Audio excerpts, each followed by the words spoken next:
Bro, the downfall of Israel is going to be studied. I think that it's literally going to be studied for generations here because I don't think we've ever seen such a PR nightmare that a single nation has done. I don't know if they fully realized how bad it was going to get, or even if they fully realize right now how bad it is. I think there are some aspects of their government that are beginning to see it, but holy shit, I don't think we've ever seen anything like this before. To completely just nuke the entire, everyone's thought process of your country. So like, okay, first of all, I can really talk about it from like an American perspective, but typically on the American political aisle, the left has typically not been super pro-Israel. I mean, the Israel-Palestine conflict has been going on for a very long time now. So the American left has never been a big fan, unless, I guess, if you're a Jewish person with Israel ties and you're on the left, okay, then maybe you're among some of the one of the side that's more pro-Israel. But that doesn't guarantee it, because there's tons of American Jews on the left that are not supportive at all of Israel. But what is happening now, because obviously this whole conflict started in 2023, but now, so typically the American right was a bit more pro-Israel. Now it gets more confusing because Biden was very pro-Israel. You have to separate the government and the elites from the actual like people and stuff like that. But now what is happening and what's been happening is even the American right is not supporting Israel. Now there's obviously, I think, a larger subset of people on the right in the U.S. that are still supporting Israel than on the left, I think. But I think every day the right grows more and more against what is going on. And first of all, the right has always been, there's always been a subset of the right that doesn't like Israel for, anti-Semitic reasons. But now, beyond just that part, and weirdly, there's a lot of horseshoe theory that I'm seeing that's going on. There's a ton of like horseshoe things that are now happening. This is the one thing that I can think of that is actually somewhat uniting the American public. This is like the one thing. I haven't seen an issue like this in a while, where both the left and the right can agree on something. Not all the people on the left and not all the people on the right. But a lot of these people are coming together and they're watching each other's media that are speaking out against what's going on. That's what I'm noticing. I'm noticing a lot of crossover audience with certain creators and influencers that you would not see from both sides of the political aisle. People watching, and because they are here for whatever's going on. But point is, when I think of PR for countries, it sounds funny to say that. But there's countries that have done this masterful work in making the world see them in a better light. The best example I can think of is Japan. Japan after World War II had a terrible view. A lot of people did not like Japan, specifically in the U.S. Here's the thing, a lot of people in Asia still don't like Japan. However, for the most part, they've changed everyone's view, and they've gotten everyone to forget about that. Whereas Germany, they didn't do that. Germany did not do that at all. And it's funny we're bringing up Germany right now as we have this discussion about Israel. But Germany still cannot leave the past in the past. Like, for the most part, if you ask Americans what they think of Germany, the first thing that's going to come out of their mouth is something about World War II. And you ask Americans about the Japanese, I don't even think the top 10 things that come out of their mouth would be anything related to World War II. They would talk about, anime and food and, I guess, living standards and things like that. How they visited it and stuff like that. Israel has, this is going to be studied, and I don't think, well, here's the thing. So I was watching this YouTube channel like 2 weeks ago called Breaking Points, and I really like Breaking Points. I've been watching them for a couple years now, and they did do a video on Israel doing studies on, I think it was Americans or just people around. They were doing studies because they were highly concerned about what, how the world was viewing them.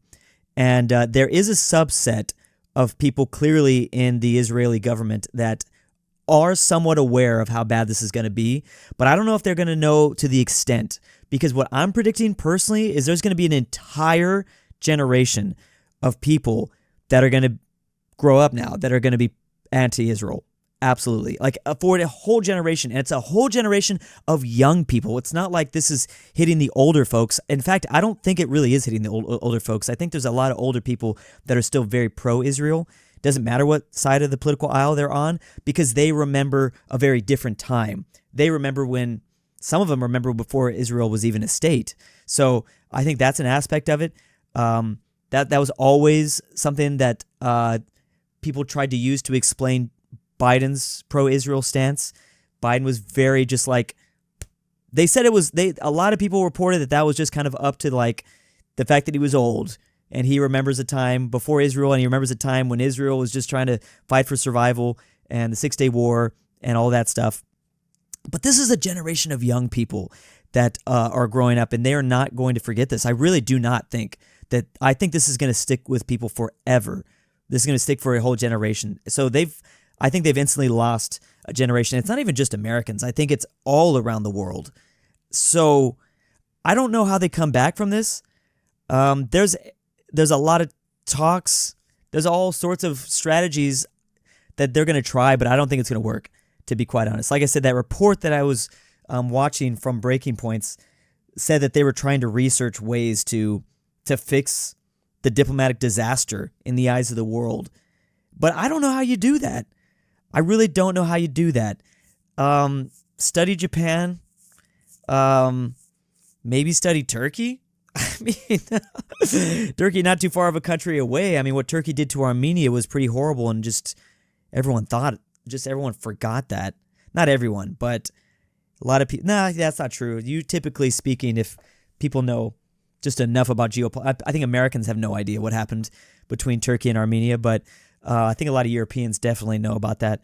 But I don't know how they're going to overcome this. And I mean, I guess it doesn't matter. See, a lot of people are going to probably just comment and say that it doesn't matter because at the end of the day, a lot of Western governments will still support Israel. Maybe that's true. But I think there's a bigger issue because, okay, the current governments support Israel. How long is that going to be a thing if an entire generation of people on both sides of the political aisle don't support them? How long would it really take before some of those people take power? I mean, maybe there's some corruption involved. Maybe once they get into power, boom, they get corrupted. That happens literally every single day, that new politicians get inside and they get corrupted. But that's not a guarantee. I mean, I don't know. It's not a guarantee.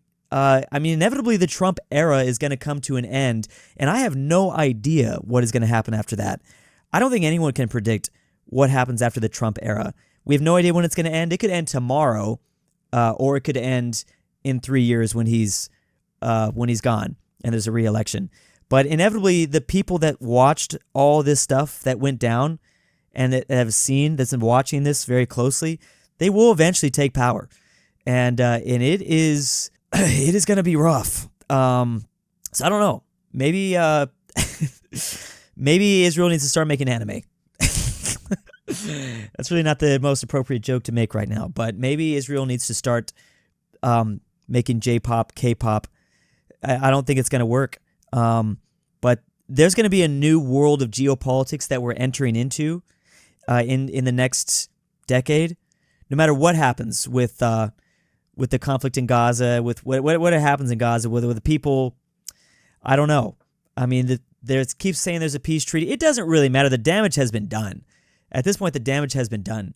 And the thing is, like, the U.S. has been affected. You know, the thing is, like, obviously, a lot of the governments have, like, UK and the U.S. are obviously allied to Israel here.